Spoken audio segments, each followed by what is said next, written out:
Praise the lord. ప్రార్థన జవాబు పొందక మునుపు ఎన్ని సమర్పణలో, ఎన్ని ప్రార్థనలో, ఎన్ని యాగాల్లో, ఎంత వాక్య ధ్యానం, ఎంత ఉపవాసము. నువ్వు సెట్ అయిన తర్వాత, నీ జీవితం సెట్ అయిన తర్వాత, నీ యొక్క బిజినెస్ సెట్ అయిన తర్వాత, ప్రభు ఆదివారం అండి బిజినెస్ అండి నేను అంటానండి. ఆదివారం చర్చికి రాకుండా ఉద్యోగాలు వెళ్ళేవారు ఉద్యోగం పోవును గాక, వ్యాపారంలో నష్టం వచ్చును గాక. నమ్మినా నమ్మకం జరిగేది ఇదేనండి, నేను ప్రవచిస్తలేదండి. Praise the Lord, praise the Lord. ఏమి అయినప్పుడు ప్రభు అన్ని నువ్వే పరిగెత్తుకుని వస్తాము, అన్ని వచ్చిన తర్వాత ప్రభు వద్ద పరిగెడతాం అంటామండి. ఎంత భయంకరమైన మనుషుల మధ్య మనం నివసిస్తున్నాము. వింటారు నా మాట ఎవరైనా?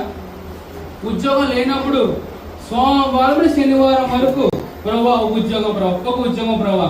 ఉద్యోగం వచ్చిన తర్వాత ప్రభా ఆఫీస్కి వెళ్తున్నాను ప్రభా, అలిసిపోయిన నిద్రపోతాను ప్రభా. ఎంత దౌర్జన్యమైన క్రైస్తవ జీవితం అండి కొంతమంది.